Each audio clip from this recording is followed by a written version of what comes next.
तर त्यसको लागि के गर्ने भन्ने कुरो चाहिँ अलिकति कन्फ्युज हुँदो रहेछ कि होइन। गर्न त मान्छेले मेहनत हेर्नु त कतिसम्म गरे हुन्छ हो कि भन्नु त। त्यो सिसा धुने मान्छेहरूको सङ्घर्ष हेर्नुहोस् त, बिचरा कति गाह्रो छ हो कि भन्नु त। हामीले देख्दा त मरै नि गर्दैन जस्तो लाग्छ कि होइन। त्यो मान्छेले बेसम्म पनि गरेछ पैसाको लागि हो नि। भनेपछि यस्ता किसिमका थुप्रै उदाहरणहरू हाम्रो सामु छ नि त पैसाको लागि भनेपछि।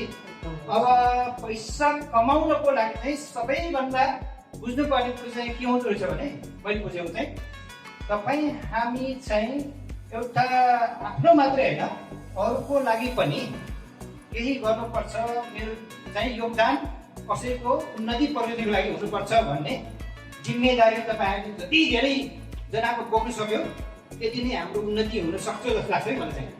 हो, त्यही भएर नै डाक्टर लिन्सु जेनले आजभन्दा 33 वर्ष अगाडि एउटा गाउँघरको उत्पादन गरेर 10 वर्षको रिसर्चपछि अनि संसारभरिका मान्छेहरूको अवस्था देख्नुभयो नि त।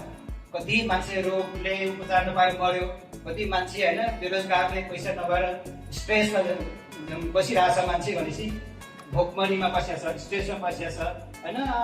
अनेक किसिमको दुःख कष्ट छ नि त मान्छेहरू, कुनै पनि खुसी छैन क्या। अनेक गरिबी छ, दुःख छ, कष्ट छ। यस्तो किसिमको अवस्था देखिसकेपछि डक्टर लिन्सु हुनाले छटपटी भयो होइन। यस्तो उहाँ त इन्जिनियर हो नि त, उहाँलाई त राम्रै थियो, खाना लाउनु पुगेकै थियो, इन्जिनियरको दरले पुग्छ भनेपछि आफ्नो समाज वरिपरि संसारभरि नजर घुमाएर हेर्दा त उहाँलाई छटपटी भयो कि। हामीले गौतम बुद्धको कहानी पनि त्यही थियो नि होइन।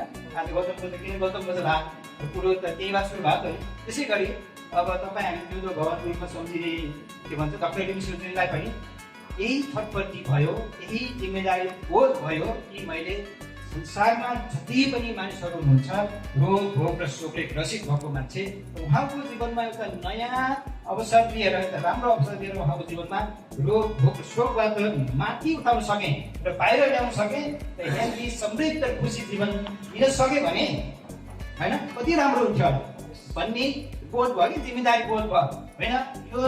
यसको लागि चाहिँ मैले एउटा सिस्टम बनाएर दिनुपर्छ भनेर नै डिएक्सएन जस्तो direct selling multi level marketing system तपाईँ हाम्रो लागि जडीबुटी भयो राजा जस्तो प्रोडक्ट साथसाथमा थुप्रै नेचुरल अर्ग्यानिक प्रोडक्ट उत्पादन गरेर तपाईँ हाम्रो माझ दिनुभयो र सम्पूर्ण चिज तपाईँहरूको लागि रेडी छ, उपलब्ध छ।